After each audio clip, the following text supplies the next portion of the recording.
جی آج ہم موجود ہیں جناب محترم اسرار الحق بٹ صاحب کے پاس، جو کہ پاکستان پیپلز پارٹی جنرل سیکرٹری لاہور ہیں اور ٹکٹ ہولڈر بھی ہیں. انہوں نے 155 PP یہ الیکشن بھی انہوں نے لڑا ہوا ہے، اور اس کے علاوہ یہ PP کے جو نا PPP کے ٹکٹ سے ہی یہ چیئرمین UC 174 وہ بھی منتخب ہو چکے ہیں. تو اس وقت ملک کے اندر کچھ عجیب سی سیاسی صورتحال ہے، چہم گوئیاں ہر جگہ پہ ہو رہی ہیں، تبصرے ہر جگہ پہ ہو رہے ہیں. تو آج ہم نے سوچا کہ جناب اسرار الحق بٹ صاحب کا، جو کہ جنرل سیکرٹری لاہور بھی ہیں، ان کا ایک چھوٹا سا انٹرویو کرتے ہیں اور ملکی حالات کیسے ہیں، کس طرف جا رہے ہیں، اس ٹاپک پہ بھی ان سے بات ہوگی. اس کے علاوہ بٹ صاحب کی جو مختصر سی زندگی ہے، ان کے جو اپنے کچھ حالات و حاضر ہیں، ان کے اوپر بھی ان سے چھوٹی سی گفتگو کریں گے. تو بٹ صاحب سب سے پہلے میں آپ کو اپنے چینل پہ خوش آمدید کہتا ہوں. شکریہ جی. اچھا بٹ صاحب، میں سب سے پہلے جو ہے نا آپ کا انٹرویو شروع کرنے سے پہلے، اسٹارٹ کرنے سے پہلے آپ کی ایک جو ذاتی زندگی ہے اس کے اوپر تھوڑی سی گفتگو کرنا چاہوں گا. بٹ صاحب، آپ نے ماشاءاللہ ایک اچھے گھرانے میں، بٹ فیملی میں آپ نے آنکھ کھولی، تو اس کے بعد تعلیم کا آغاز کہاں سے کیا اور کہاں تک گئے؟ جی بسم اللہ الرحمن الرحیم. آپ کا شکریہ، ٹائم چیلنج کا نیوز کا شکریہ کہ آپ تشریف لائے. تو آپ نے جو ذاتی زندگی کا سوال کیا، تو وہ میں نے جی یہی جدھر ابھی ہم بیٹھے ہیں شریف پورہ کے اندر گورنمنٹ گرلز ہائی اسکول ہے. پہلے وہ پرائمری ہوا کرتا تھا، تو اس وقت پھر اس کے بعد وہ مڈل اسکول بنا. تو اس وقت چونکہ تعداد بہت کم ہوتی تھی بچوں کی، تو وہ لڑکے اور لڑکے، بچے اور بچیوں دونوں کو گرلز اسکول میں داخلہ مل جاتا تھا. تو پرائمری تک میں نے تعلیم جو ہے جی گورنمنٹ گرلز ہائی اسکول لکھوڈر وہاں سے حاصل کی پرائمری تک. اس کے بعد فیڈرل گورنمنٹ کینٹ میں عابد مجید ہائی اسکول آرے بازار، وہاں پر میں نے مڈل تک وہاں تعلیم حاصل کی. پھر میں وہاں سے 9th اور 10th جو میں نے گورنمنٹ ہائی اسکول بغبان پورہ سے تعلیم حاصل کی. اس کے بعد گورنمنٹ ڈگری کالج بغبان پورہ، وہاں سے میں نے FA کیا. FA تک تعلیم میں نے حاصل کی. ٹھیک ہو گیا. نہیں جی، یہ محترم اسرار الحق بٹ صاحب کا ایک تعلیمی کیریئر ہے، ان کی جو زندگی جس نالج کے اوپر، ایجوکیشن کے اوپر ڈپینڈ کر رہی ہے، وہ یہ ہے. بٹ صاحب بات کو تھوڑا سا آگے بڑھاتے ہیں. اس کے بعد ماشاءاللہ شادی ہو گئی. جی جی. اللہ تعالیٰ نے اولاد سے نوازا، جی. ذمہ داریاں اور بھی آ گئی. بٹ صاحب یہ بتائیے گا کہ سیاست میں آنے کا آپ کا مقصد کیا تھا، یا سیاست میں کس طرح سے آئے، کہ کیا کسی سیاستدان سے متاثر ہوئے تھے آپ؟ جی، آپ نے بڑا اچھا سوال کیا. ویسے تو اپنا جو سیاسی وہ اسٹوڈنٹ یونین سے سیاست کا آغاز کیا، بغبان پورہ کالج سے. ہم نے یونین کا میں نے الیکشن لڑا، وہاں سے ون کیا الیکشن گورنمنٹ ڈگری کالج بغبان پورہ سے. تو وہاں سے شوق تو سیاست کا ہمیں کالج لائف سے یہ شروع ہو گیا تھا. تو مگر میں سمجھتا ہوں کہ جی میں اپنی زندگی میں اگر سیاسی کسی شخصیت سے متاثر ہوا ہوں تو وہ محترمہ بینظیر بھٹو شہید تھیں، کہ جن کو دیکھ کر میں نے اپنا سیاسی کیریئر جو اس کا آغاز کیا، ان سے متاثر ہو کر محترمہ بینظیر بھٹو شہید سے. تو اس وقت ہم کالج میں تھے جب وہ پہلی بار وہ ضیاء کے ماشاء اللہ کے بعد پاکستان تشریف لائیں 86 میں. تو ہم بڑا شوق تھا، محترمہ بینظیر بھٹو ایک بڑی لیڈر تھیں، تو ان کا استقبال کرنے کا ہمیں شوق تھا کہ ہم ان کا استقبال کرنے ضرور جائیں گے. تو ہم نے لاہور ایئرپورٹ سے وہاں پر قافلوں کی شکل میں سب لوگ، بڑے لوگ اس وقت آئے ہوئے تھے، تو ان کا ہم نے استقبال کیا. اور مینار پاکستان پر ایک بہت بڑا ایک ہجوم تھا، جلسہ تھا. وہاں تک ہم محترمہ بینظیر بھٹو کے قافلے کے ساتھ ساتھ ایئرپورٹ سے مینار پاکستان تک پہنچے.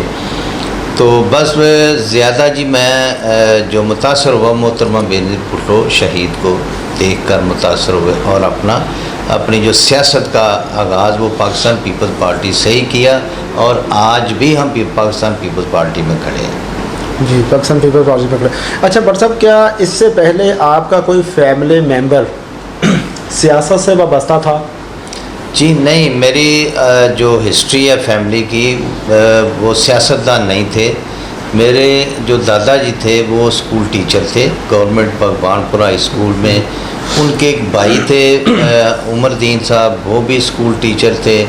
پھر میرے تایا تھے، وہ بھی گورنمنٹ سرونٹ تھے۔ میرے والد صاحب بھی اسکول ٹیچر تھے، ہیڈ ماسٹر ہو کے وہ ریٹائر ہوئے فیڈرل گورنمنٹ اسکول سے۔ ہماری والدہ بھی ٹیچر تھیں، تو یعنی ہمارے خاندان سیاسی نہیں تھا۔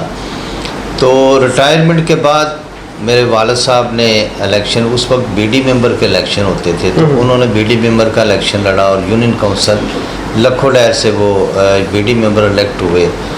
اس کے بعد میری والدہ صاحبہ نے مخصوص جو یہ اپنا جنرل الیکشن خواتین کی نشست پر لڑا اور یونین کونسل لکھو ڈیر سے وہ منتخب ہوئیں، یعنی ریٹائرمنٹ کے بعد۔ اس سے پہلے ہمارا ابا اجداد جو وہ محکمہ تعلیم سے منسلک تھے، وہ سیاست میں نہیں تھے۔ تو اس کے بعد جب میں مطلب سیاست کا میں نے آغاز کیا، تو پھر میرا بھائی بابر سہیل بٹ شہید، اس کے اندر بھی جذبہ یہ پیدا ہوا، اور اس نے بھی اپنا جو کیریئر تھا وہ پاکستان پیپل پارٹی سے ہی شروع کیا، اور پی وائی او پیپل یوتھ آرگنائزیشن سے اس نے اپنی سیاست کا آغاز کیا، اور پی وائی او پنجاب کا وہ نائب صدر منتخب ہوا۔ اس کے بعد پھر وہ جنرل سیکرٹری پنجاب پی وائی او منتخب ہوا، یعنی اس نے بھی اپنا آغاز جو وہ پی وائی او سے، اور اس نے پھر 2013 میں پیپل پارٹی کے ٹکٹ پر 155 اس وقت 157 تھا ہمارا حلقہ، تو یہاں سے اس نے ایم پی کا الیکشن لڑا اور 22-23 ہزار ووٹ حاصل کیے پیپل پارٹی کے ٹکٹ پر۔ تو یعنی یوں ہمارا خاندان جو وہ شروع سے ہی پیپل پارٹی سے منسلک تھا، اور پیپل پارٹی سے آغاز کیا، اور آج بھی ہم انشاءاللہ بلاول بھٹو زرداری صاحب کے ساتھ ہیں، پیپل پارٹی کے ساتھ ہیں۔ اچھا بٹ صاحب، آپ نے آگے تھوڑا سا یہ بتایا تھا کہ جب محترمہ فرسٹ ٹائم پاکستان میں آئیں تو آپ ان کے قافلے کے ساتھ مینار پاکستان تک گئے، تو وہاں پہ ملاقات تو مشکل تھی، نہیں ہوئی ہوگی، تو باقاعدہ پھر یہ جو سینئر قیادت ہے یہاں تک آپ کو کون لے کے گیا تھا؟ جی دیکھیں، اس وقت تو ملاقات بالکل نہیں ہوئی تھی، کیونکہ اس وقت ہم تو ایک طالب علم تھے، اسٹوڈنٹ تھے، کالج لائف تھی، اور ایک ہم جذبے کے تحت کہ ذوالفقار علی بھٹو صاحب کی ہم نے باتیں سنی ہوئی تھیں، ذوالفقار علی بھٹو صاحب کی زندگی کی جو ہسٹری ہے وہ ہم نے سنی ہوئی تھی، وہ دور ہم نے نہیں دیکھا، مگر ذوالفقار علی بھٹو صاحب کے کارنامے ہم نے سنے ہوئے تھے۔ تو محترمہ بینظیر بھٹو نے جو ضیاء کی آمرانہ اور ڈکٹیٹرشپ کے جو دور ایک بڑا سیاہ دور تھا، تو محترمہ بینظیر بھٹو نے جمہوریت کے لیے، اس قوم کے لیے، اس وطن کے لیے، پاکستان کے لیے جو ایک ڈکٹیٹر کے خلاف انہوں نے ایک تحریک چلائی، ظلم و ستم سہے، ضیاء نے جو ان کے اوپر ظلم کیے اس کا انہوں نے سامنا کیا، تو وہ دیکھتے ہوئے ہم متاثر ہو گئے، ہم نے محترمہ بینظیر بھٹو کو دیکھتے ہوئے اس میں پیپل پارٹی سے ہم نے سیاست کا آغاز کیا۔ تو ملاقات اس وقت تو ہماری نہیں ہوئی، کیونکہ بہت بڑا ہجوم تھا، ہم اسٹوڈنٹ تھے، ہم کوئی لیڈر نہیں تھے۔ تو پھر آہستہ آہستہ جب ہم نے پارٹی کے لیے ورک کرنا، ایک وقت تھا کہ ہم ملک مراج خالد صاحب ہمارے حلقے سے پیپل پارٹی سے الیکشن لڑتے تھے، تو ہم ان کی الیکشن کمپین میں اشتہار لگایا کرتے تھے اپنے ہاتھوں سے، ان کا پولنگ ایجنٹ بیٹھنا، یعنی یہ اگر آج میں جنرل سیکرٹری لاہور ہوں تو وہ یوں نہیں کہ کوئی حادثہ تھی یا اچانک، یا ہم نے محنت کی سیاست میں، ہم نے اپنے قائدین کے الیکشن لڑے، قائدین کی کمپین کی، قائدین کے لیے ووٹ مانگے، قائدین کو ووٹ دیے، تو محنت کرتے کرتے یہ سفر اتنی آسانی سے اور جلدی حادثاتی یہ سفر نہیں طے ہوا، یہ سفر ہم طے کرتے کرتے پھر اس اسٹیج پر پہنچے ہیں اور اللہ تعالیٰ نے آج یہ مقام دیا ہے کہ میں جنرل سیکرٹری پیپلز پارٹی لاہور ہوں. یعنی کہ پارٹی کو سپورٹ کرتے ورک کرتے گئے. جی بالکل, میں بتا رہا ہوں کہ یہ کوئی شرمانے والی چھپانے والی بات نہیں. ایک ورکر کی طرح, ایک کارکن کی طرح ہم اشتہار اپنے ہاتھوں سے لگاتے تھے. اس وقت فلیکس سے نہیں ہوتی تھی, وہ لیوی بنا کے اشتہار لگانا اور اپنے بڑے شوق سے اپنے قائدین کے ہم کمپین کے لیے اشتہار لگاتے تھے. تو ساری رات نکل جانا اور سارا دن پھر الیکشن میں ووٹ مانگنے. تو وہ سارا یعنی یہ ہم مطلب ایز اے کارکن, ایز اے ورکر پارٹی کے لیے کام کرتے رہے ہیں. تو وہ محنت کا صلہ ہے کہ آج اللہ تعالیٰ نے یہ مقام دیا ہے کہ آج ہم پارٹی میں اللہ تعالیٰ نے ہمیں ایک اچھا مقام اور ایک اچھی جگہ پہ ہم کھڑے ہیں. تو بٹ صاحب اس وقت کے پاکستان میں اور آج کے پاکستان میں کتنا فرق آپ دیکھ رہے ہیں بطور سیاستدان اس پہ کیا کمنٹس کریں گے؟ جی دیکھیں, ابھی غریب آدمی کی طرف میں بعد میں آؤں گا. جی بطور سیاستدان میں نہ بھی بات کروں تو جو آپ کے سامنے پاکستان کے حالات ہیں, آپ غریب آدمی میں جا کر دیکھیں, لوگوں کو جا کر بازاروں میں مارکیٹوں میں آپ جا کر پوچھیں, آپ وزٹ کریں, آپ کو آٹا, چینی, گھی, دالیں, سبزیاں, پیاز, آلو, ٹماٹر, ادرک, آپ یہ روزمرہ کی جو زندگی, جو لوگ مزدور آدمی اپنی دیہڑی لگاتے ہیں اور مشکل سے وہ اپنے بچوں کو ایک نوالا کھلاتے تھے کھانے کا, وہ بھی نوالا چھین لیا گیا ہے. یہ پرانے پاکستان میں نئے پاکستان میں یہ فرق ہے کہ نئے پاکستان میں لوگوں کا جو روزی روٹی تھی وہ بھی چھین لی گئی ہے. لوگ فاقوں پہ تلے ہوئے ہیں, خودکشیاں کر رہے ہیں. پیٹرول آپ دیکھ لیں, ڈالر دیکھ لیں, خیر ڈالر تو بڑے لوگوں کی کھیل ہے. تو آپ غریب لوگوں کا حال دیکھیں کہ ان کو تو سبزی اور دال روٹی سے قرض, اور وہ بھی ان سے چھین لی گئی ہے. یہ ہے نیا پاکستان. اور پرانے پاکستان میں کم از کم غریب آدمی سکون سے اپنے بچوں کا پیٹ تو پال سکتا تھا. کیا بٹ صاحب اس وقت بھی, جس دور کی آپ بات کر رہے ہیں, اس وقت بھی اس ریاست پاکستان کے اوپر اندرونی اور بیرونی قرضہ جات تھے؟ جی قرضہ جات تھے, مگر آپ دیکھیں کہ 2008 میں پیپل پارٹی کی حکومت میں قرضوں کی شرح بڑی کم تھی. اس کے بعد نون لیگ کی گورنمنٹ آئی تو وہ قرضوں کی شرح بڑھی, اور جو ہی نیا پاکستان کی بنیاد رکھی گئی, عمران خان نیازی صاحب کی سلطنت نیازیہ, میں یہ ریاست مدینہ نہیں کہوں گا, جس کو عمران خان ریاست مدینہ کہتا ہے کہ میں نے ریاست مدینہ میں تو کوئی کتا بھی مر جاتا تھا تو اس وقت امیر المومنین کو رات کو نیند نہیں آتی تھی. اگر کوئی کتا کسی دریا کے کنارے مر جاتا تھا بھوک اور پیاس سے تو امیر المومنین کو تو نیند نہیں آتی تھی, رو رو کے ساری رات گزار دیتے تھے کہ میری ریاست میں کتا بھوکا پیاسا مر گیا. تو یہاں پر تو ہزاروں انسان مر رہے ہیں. تو یہ ریاست مدینہ نہیں بلکہ میں سلطنت نیازیہ کہوں گا کہ سلطنت نیازیہ میں اور پرانے پاکستان میں آپ دیکھیں کہ قیمتوں کا فرق ہے. آج قیمتیں آسمانوں سے باتیں کر رہی ہیں.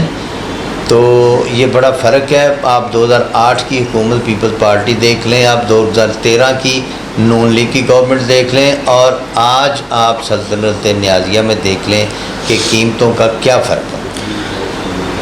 بٹ صاحب بڑا ایک معصومانہ سا سوال کرنے لگا میں کہ 2008 میں جو ہماری ترقی کی شرح تھی وہ کیا تھی, اور 2013 میں جب PMLN برسر اقتدار تھی اس وقت کیا تھی؟ دونوں جماعتوں کے اندر آپ کیا دیکھتے ہیں؟ جی اس وقت دیکھیں ترقی کی شرح آپ دیکھیں کہ پاکستان پیپلز پارٹی کے دور میں لوگوں کو نوکریاں ملیں, روزگار ملا, بے نظیر انکم سپورٹ پروگرام ملا.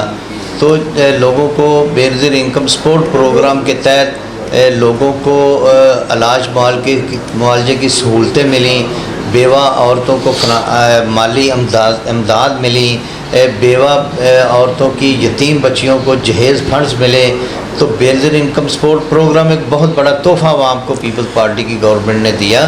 اور اس کے علاوہ میں آپ کو بتاؤں کہ پاکستان پیپلز پارٹی کی 2008 کی حکومت میں جو پینشنرز تھے ان کی تنخواہوں میں 100% اضافہ کیا گیا. پینشنرز کی جو بوڑھے جن کو بڑھاپے کے اندر ان کے یہی ان کا آسرا تھا. تو جو گورنمنٹ امپلائیز تھے, گورنمنٹ سرونٹ ہیں, سرکاری ملازمین ہیں ہمارے بھائی اور بہنیں, ان کی تنخواہوں میں 150% اضافہ کیا گیا. یہ آپ دیکھ لیں کہ نون لیگ کا دور اگر 2013 میں آتا ہے تو آپ اس کا موازنہ اگر 2008 کی گورنمنٹ سے کریں تو وہ بہت بہتر تھی. اور جب آگے ہم دیکھیں نیا پاکستان آپ بنا تو نہ تو تنخواہوں میں اضافہ کیا گیا نہ پینشن, بلکہ پینشن کے بند کر دیے گی پینشن. نوکریاں کا جو عمران خان دعوے کرتا تھا کہ میں 1 کروڑ نوکریاں دوں گا, میں 50 لاکھ گھر, آج قوم وہ پوچھ رہی ہے کہ کہاں ہے وہ 1 کروڑ نوکریاں, کدھر ہے وہ 50 لاکھ گھر.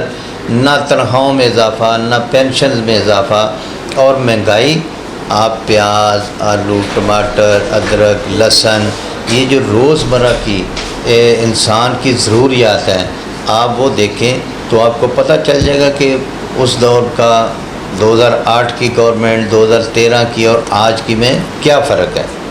اچھا بٹ صاحب, اس میں جو 2013 کا الیکشن تھا, گورنمنٹ سلیکٹ ہوئی, کیا اس گورنمنٹ کا کچھ اس میں کردار ہے اس مہنگائی کے اندر؟ نہیں, میں آپ کی بات نہیں سمجھا. سلیکٹڈ تو یہ آئی 2018 میں. چلیں ایسے کر لیں, ایسے کر لیں کہ جو 2018 میں آئی نا. چلیں ایسا کر لیں کہ 2013 میں جو گورنمنٹ بیٹھی اس دور کے اندر جو کام کیے گئے یا جو قرضہ جات اٹھائے گئے, کیا یہ اس گورنمنٹ کے اوپر وہ کردار اثر انداز ہوا ہے؟ نہیں, دیکھیں جو دعوے عمران خان نے کیے, جو بڑھ کے عمران خان نے ماری کہ میں 200 ارب لے آؤں گا, میں فلاں پیسے لے آؤں گا, میں پورے ملک سے جو کرپشن ہے وہ انبار لگے ہوئے ہیں وہ میں پیسہ نکال کے لے آؤں گا, وہ پیسہ عوام کی جولی میں ڈال دوں گا. تو اگر آج یہ کہیں پی ٹی آئی کی حکومت کہ جی وہ پچھلی حکومت کرنے چھوڑ گی, تو پھر انہوں نے اتنے بڑے دعوے کیوں کیے؟ ان کے بہت بڑے دعوے تھے کہ ہم پاکستان کی معیشت کو مضبوط کر دیں گے, ہم قرضے نہیں لیں گے, ہم بھیک نہیں مانگیں گے, ہم خودکشیاں کر لیں گے. تو میں سمجھتا ہوں کہ یہ سب جھوٹے دعوے تھے, جھوٹے نعرے تھے. نہ انہوں نے کوئی ہر جگہ سے یہ قرضے مانگنے جا رہے ہیں, بلکہ 2013 کی گورنمنٹ کے بنسبت آج پاکستان کے اوپر زیادہ قرض ہے, ہر آدمی کے اوپر بوجھ بڑا قرضے کا. تو یہ قرضے اتارنے کی بجائے یہ نئے قرضے انہوں نے لے کے, اور دیکھیں نہ ملک کے اندر کوئی ڈیولپمنٹ ہو رہی ہے, نہ سرکاری ملازمین کی تنخواہوں میں اضافہ. یہ سمجھ سے باہر ہے کہ یہ پیسہ کدھر جا رہا ہے, یہ کیا ہو رہا ہے ملک کے اندر. کوئی قانون کے اندر چیک اینڈ بیلنس نہیں ہے, کوئی حکومت نام کی چیز نہیں ہے. تو میں سمجھتا ہوں کہ یہ قرضے اتارنے کی بجائے قرضے بڑھ گئے ہیں پاکستان کے اوپر. اچھا بٹ صاحب, یہ بتائیے گا کہ جو احتساب کا سسٹم شروع ہے, آپ اس کو کس نظر سے دیکھتے ہیں, اس کے بارے میں آپ کے کیا کمنٹس ہیں؟ یہ دیکھیں, احتساب ہونا چاہیے.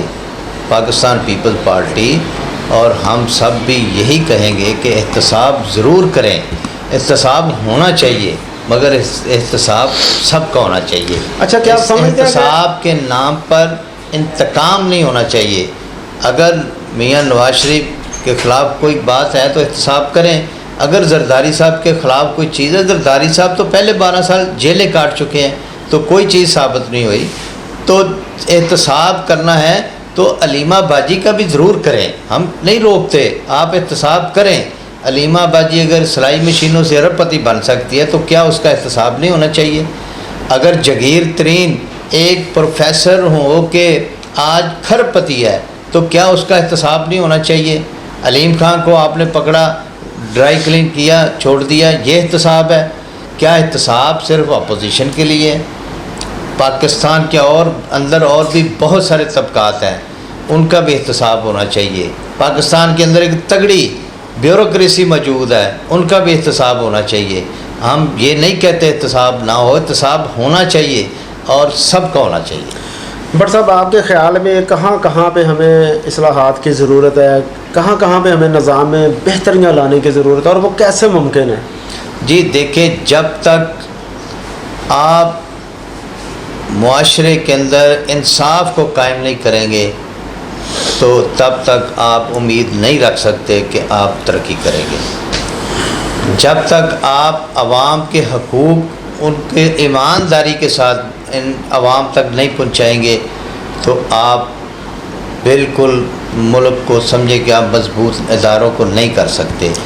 اداروں کا قبلہ آپ جب تک درست نہیں کریں گے، جو ادارہ ہے اپنے اپنی حدود میں رہ کر قائم کریں، تب جا کے تو ملک مضبوط ہوگا۔ اصلاحات لانے کی بہت ضرورت ہے ملک کے اندر۔ اصلاحات کریں، اصلاحات اسمبلیوں کے اندر بھی کریں، اسمبلیوں کے باہر بھی کریں، اداروں میں بھی کریں، ہر بندہ اپنی حد میں رہ کر کام کرے، تب اصلاحات آپ کر سکتے ہیں اور کامیاب ہو سکتے ہیں۔ اچھا، زرداری صاحب نے کس دور میں 12 سالہ جیل کاٹی؟ جی دیکھیں، 2008 سے پہلے 12 سال تک انہوں نے جیل میں ان کو رکھا گیا اور ان کے خلاف ایک بھی کرپشن کی ایک پائی تک جو وہ ثابت نہ کر سکے، تو انہوں نے بڑی جرت کے ساتھ 12 سال جیل کاٹی۔ سب کو پتہ ہے، آپ کو بھی پتہ ہے۔ نہیں، بقایا میرا پوچھنے کا مقصد یہ ہے کہ یہ باقاعدہ کیسز کہاں سے بنائے گئے تھے؟ کیسز کس گورنمنٹ میں بنائے گئے؟ جی سابقہ گورنمنٹ، آپ کو پتہ ہے کہ آپ اب شرارتیں نہ کریں آپ کو بھی معلوم ہے۔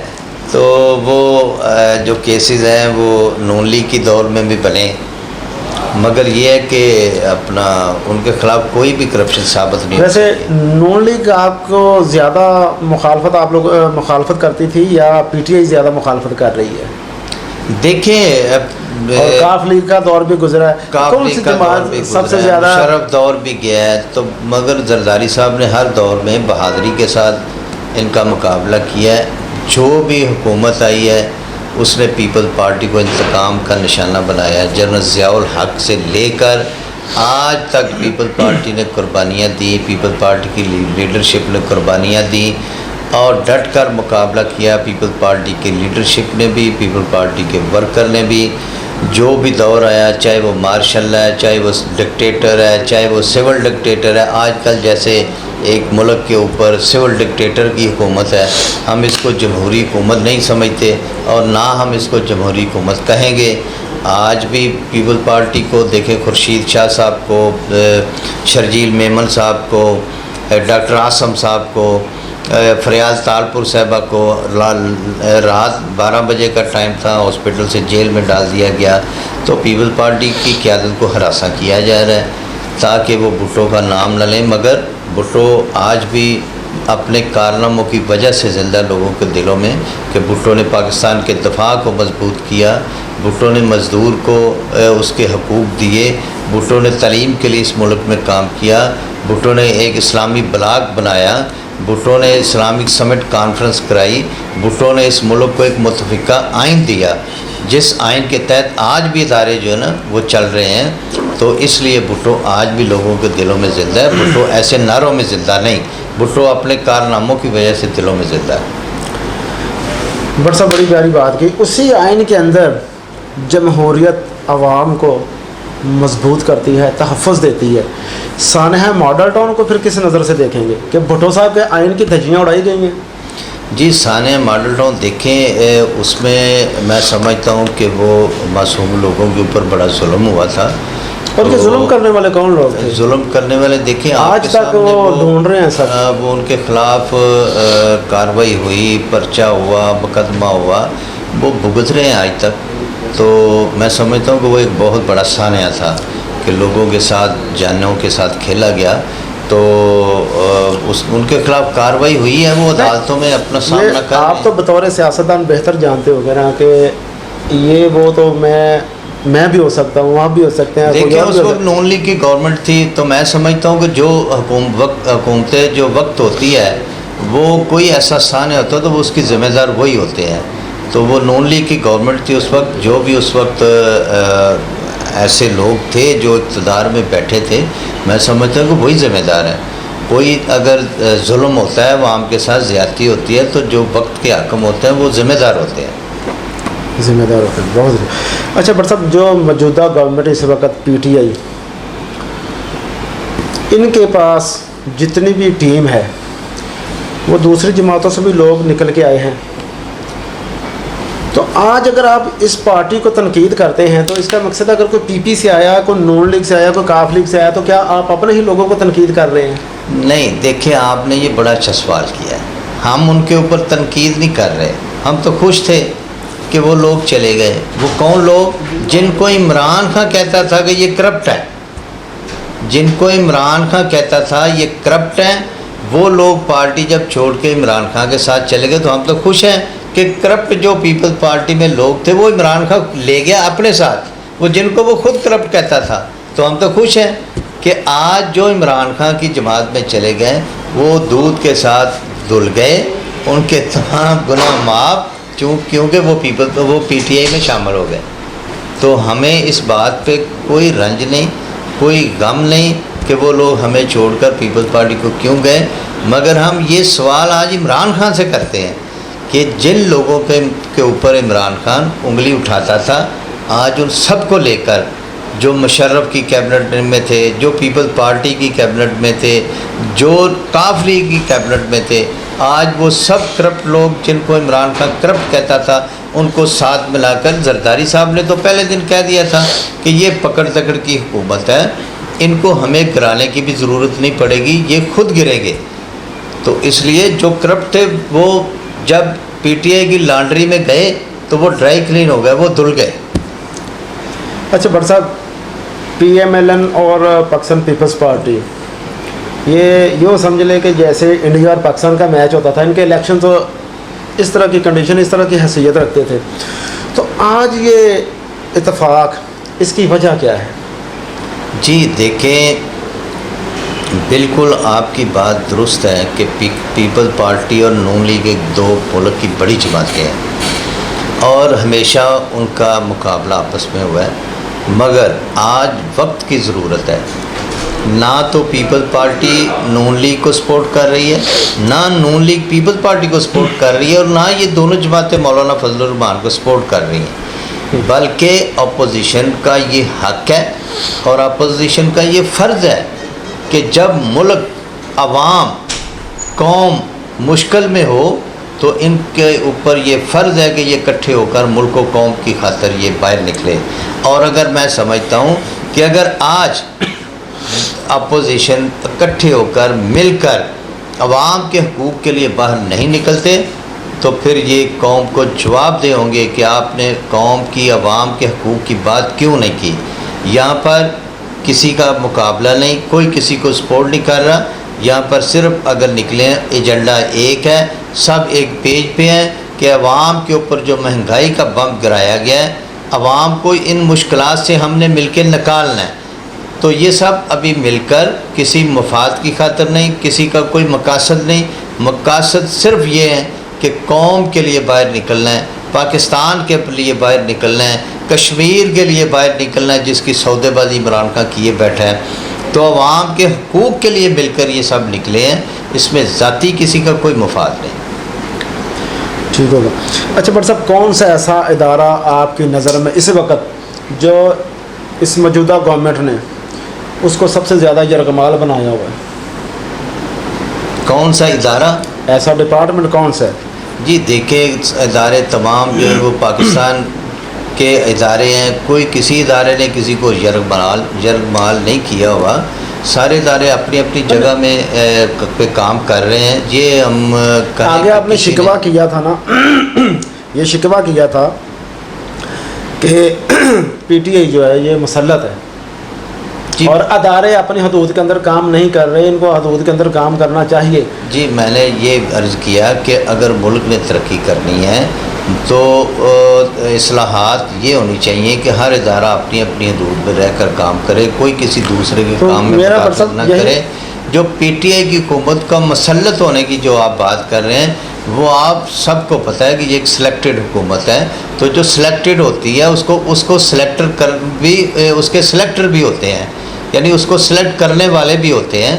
تو ان لوگوں کے لیے چیئرمین بلاول بھٹو زرداری بھی یہی کہتے ہیں، ہمارا پیپلز پارٹی کا موقف بھی یہی ہے کہ ہم نے ان سلیکٹرز کو ہم ریکویسٹ کرتے ہیں، ان سلیکٹر کو ہم کہتے ہیں، پیغام دیتے ہیں، ان سلیکٹر سے ہم کہتے ہیں کہ آپ جمہوریت میں دخل نہ دیں، آپ جمہوری اداروں کو چلنے دیں اور اپنے جو حدیں ہیں اپنی حدیں کراس نہ کریں، اپنی حدود میں رہ کر اپنا کام کریں اور جمہوریت کی جو گاڑی ہے اس کو چلنے دیں۔ بٹ صاحب کشمیر کے لیے کیا کمنٹس کریں گے؟ جی کشمیر دیکھیں پاکستان کی شاہراہ ہے، اور کشمیری عوام جو کشمیری قوم ہے مقبوضہ کشمیر میں، وہ پاکستان کی بقا کی جنگ 70 سال سے لڑ رہے ہیں، اور ہمارے جو دل ہیں وہ کشمیر اور کشمیر کی عوام کے ساتھ دھڑکتے ہیں، اور میں سمجھتا ہوں کہ پاکستان کی اخلاقی یہ بالکل ہونا چاہیے اخلاقی طور پہ بھی کہ پاکستان ہم جو کشمیر کی جو جنگ ہے، کشمیر کا جو موقف ہے، وہ دنیا کے ہر فورم پہ جا کے لڑے، جس طرح ذوالفقار علی بھٹو نے لڑا، جس طرح محترمہ بینظیر بھٹو نے مقدمہ کشمیر کا لڑا، جس طرح بلاول بھٹو کشمیر کا مقدمہ ابھی لڑ رہے ہیں۔ تو میں سمجھتا ہوں کہ کشمیر کے لیے ہمیں دنیا کے ہر فورم پہ جانا چاہیے، اور یہ حکومت پاکستان کا فرض ہے کہ کشمیریوں کو تنہا نہیں چھوڑنا چاہیے۔ تو کیا بٹ صاحب آپ کی نظر میں موجودہ گورنمنٹ جو کشمیر کے ایشو پہ کوئی کام نہیں کر رہی؟ جی یہ مودی کے یار ہیں، انہوں نے مودی کے ساتھ سودے بازی کی ہوئی ہے۔ جب پی ٹی آئی کی حکومت بنی تو مودی نے دیکھیں کہ وہ کشمیر کی جو اصل اس کا جو آئین کے مطابق اس کا وجود تھا کشمیر کا، اس پہ حملہ کیا، وہاں پہ لاک ڈاؤن کیا ہوا ہے، اور سب لوگ گھروں میں محصور ہیں کئی مہینوں سے، تو کوئی پاکستان کی طرف سے سفارتی کوئی ایسے کوئی مذاکرات بالکل نہیں ہو رہے، اور یہ مودی اور عمران خان کی بالکل مودی کی کمپین چل رہی تھی، تو عمران خان اس کی سپورٹ کر رہا تھا کہ اگر مودی کامیاب ہوگا تو کشمیر کا معاملہ حل ہو جائے گا۔ آج 2-2.5 سال عمران خان کو بھی ہو گئے، مودی کو بھی ہو گئے، تو آج وہ کہاں باتیں گئیں؟ کیوں نہیں کشمیر کا کوئی فیصلہ ہوتا اقوام متحدہ کی قراردادوں کے مطابق؟ تو میں سمجھتا ہوں کہ یہ پاکستان کی لیڈرشپ اگر بھٹو کو وقت ملتا، اگر زندگی مہلت دیتی، تو بھٹو دور میں کشمیر کا فیصلہ ضرور ہو جاتا۔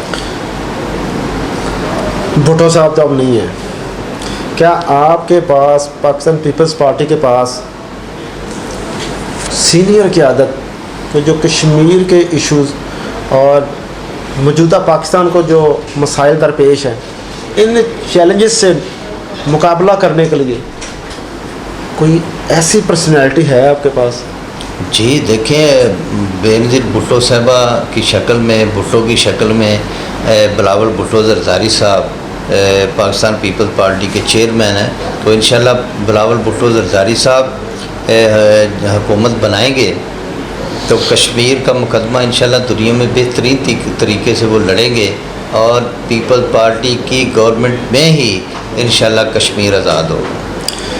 تو الیکشن کی امید کب تک رکھتے ہیں آپ؟ دیکھیں الیکشن تو ہم جو ملکی حالات ہیں، جو لوگوں کے مالی حالات جو ہو چکے ہیں، تو ہمارا تو یہ مطالبہ ہے، ہم تو یہ کہیں گے کہ ملک کے اندر جلد انتخابات کروائے جائیں اور کوئی سلیکٹر اس میں دخل نہ دے، فیئر اینڈ فری الیکشن ہو، عوام کو اس کا حق دیا جائے، ووٹ کو عزت دی جائے، ووٹر کو عزت دی جائے، اور تاکہ وہ اپنے حقیقی نمائندوں کو منتخب کریں اور جمہوریت جو ہے ملک کے اندر صحیح معنوں میں قائم ہو سکے۔